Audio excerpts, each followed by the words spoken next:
Hey everybody, welcome. Hey, I want to talk to you today about how to recognize fake friends. And I always really like to tell stories. So today I'm going to tell a story about one of my longtime clients. I've had him as a client since he was in elementary school. He is now 17, and I just can't say enough great things about him. He is the kind of guy that you want your daughter to choose. And you will understand what I mean as the story goes on. I'm going to give you a little backstory about him and what kind of a guy he is, and then we're going to talk about his frustrating fake friend, Jake. We'll call him Jake. So, Matt is probably one of the most reliable people I have ever met. He's never missed an appointment. If he's running late, he sends me a text, and if he is late, it's not by very much. He is extremely polite. He's very respectful to me. He's very respectful to others. I have just never seen him not be a complete gentleman. So this is a really good story about Matt. So Matt is the kind of guy that when he asks a girl out, he pays for the dinner, the movie, the ice cream, and if he doesn't have the money, he doesn't ask. He is just very much a gentleman that way. So he asked a girl to prom. And they're at prom, and the dance is going on for an hour or two, and all of a sudden this guy comes up and grabs his date's butt and then proceeds to try to grab her chest, and she of course is just horrified. But before she can say anything, Matt has this guy by the throat, and he is just ticked, and he kind of just throws him off of his date. And this guy starts, I think he was probably drunk, and he starts talking smack, and he's laughing at Matt, and he's like, I can grab whoever I want, whenever I want. And what are you going to do about it, Matt? So Matt punches him in the face. The guy drops the ground. Matt has him by the throat again, must have a thing for throats. And this story is confirmed by Matt's brother, who is also a longtime client of mine, and he happened to be standing right there. And Matt, very politely, under the circumstances, says to this guy, you will not touch her again. She is mine to protect. You will not touch her or I will hurt you bad. So it kind of diffuses. The guy leaves it alone. Dance continues. Nothing else happens. So fast forward. Matt and his brother are taking their dates home, and the girls are awfully quiet. And all of a sudden, Matt's date says to him, what did you mean when you said that I was yours to protect? And Matt just very casually says, well, my dad just always taught us that you need to really think hard about asking a girl out. Because when you do, you need to be willing to die to protect her. Wow. Wow, chivalry should never go out of style, right, girls? And if you're a guy, I hope that you see this and start applying this to your life. And so, and then he proceeds to say, when I asked you to prom, I knew that you had to get home safe. And his brother's in the back seat nodding like, yep, that's just the way it is. Girls, please be on the lookout for guys like this, okay? So now let's go on to the story about the frustrating fake friend, Jake. So I have heard stories about Jake for so long. Matt has been loyal to him because they've been friends since kindergarten, and Matt's just a very loyal person, so he has a really hard time not being his friend. Until recently. So this is the latest story. So Jake was supposed to pick up Matt, and they were going to meet a group of guys at a concert. So Matt's waiting at the house, and he's just like, Jake is late again. And Matt had already had kind of some reservations about letting Jake take him because he's always late and he's not responsible. But, for whatever reason, he gave in, and Jake is 45 minutes late now. And he's texting him, he's calling him, he's not answering his phone. So Matt goes out to get in his truck and drive himself to the concert because he's already really late. Their friends are waiting for him. Feels terrible. And Jake comes screaming up in his car and hollers at Matt to get in. So Matt gets in and he starts like, hey, why are you so late?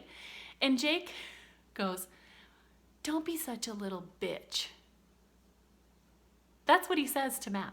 Not, I'm really sorry. Like, dude, I'm sorry. I'm so sorry. No. Don't be such a little bitch is what he says to him. Matt said he just didn't even know what to say. He just shut his mouth and they drove to the concert. So they get to the concert and get out of the truck, and Matt is in a rush because he already feels bad about his being late and he's trying to find his friends. And Jake easily gets distracted, of course, by some cute girl. He stops and he's hitting on her, and Matt says, dude, we gotta go, we're late. Well, Jake actually follows, and so they go find their friends. And then Jake disappears, and he comes back with beer. Now, keep in mind, they're 17. Matt does not like alcohol. Like, he doesn't drink. He doesn't want anything to do with that. He just doesn't want an MIP. He does not want to get in trouble. And Jake knows that. Jake's always known that, and Jake doesn't care. Now, Jake is also hitting on, climbing all over every girl that's around, including a girl who has been flirting with one of his friends. So, as the concert goes on, they look around and Jake is nowhere to be found. Concert ends, Jake is still nowhere to be found. They're texting him, they're calling him, they spend an hour or two looking for him, can't find him. One of the other guys gives Matt a ride home. The next morning, Matt gets a text from Jake at 11-ish and asks him to come and get him at some random address. And Matt goes and gets him, takes him to his truck, and without a word. Now, let's just stop there because, oh my gosh, I think there's enough there of why Jake would be such a frustrating person to have in your life. So let's go back through this story and identify what makes Jake a fake friend. First, Jake has no respect for anyone's time. He didn't have respect for Matt or the guys that were waiting for him at the concert.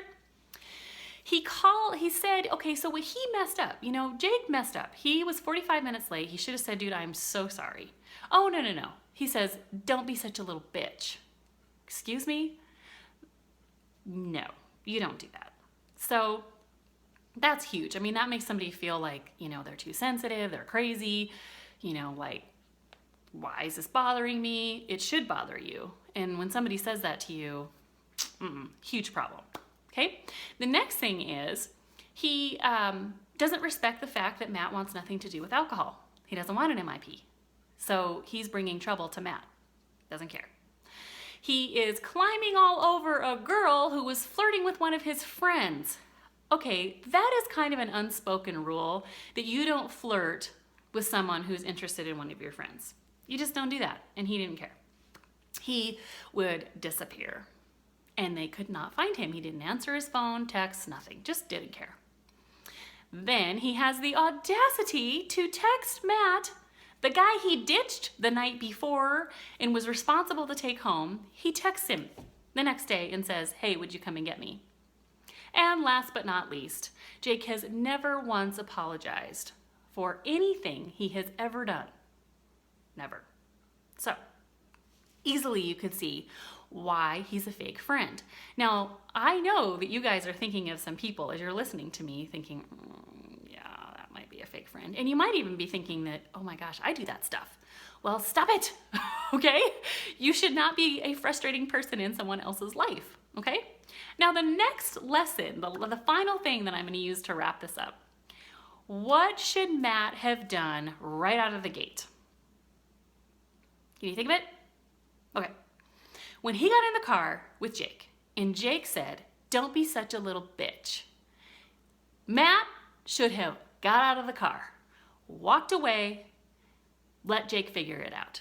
I don't know about you, but, even as direct of a person as I am, if you call me a little bitch, we're not going to have a discussion about that. You're just going to see the back of my head. No way. Obviously, someone has not taught Jake how to be respectful. We teach people how to treat us. And Matt, putting up with this for all these years, has taught Jake that he can do whatever he wants. So, when I asked Matt how he felt about that when he called him that, he said, vulnerable. He said, I did not want this idiot being responsible for getting me home. So, guy or girl, you don't need to put up with that stuff, okay? So I hope that helps. Now, if you have not seen my video, How Does a Real Friend Act, please look at that and challenge yourself. You know, maybe there's some people you need to weed out. Maybe there's some people you need to invest in that are real friends. And maybe you need to do some changing of your own so that you can be a real friend. I just love you all. And please ask me some questions. I'll see you all later. Bye.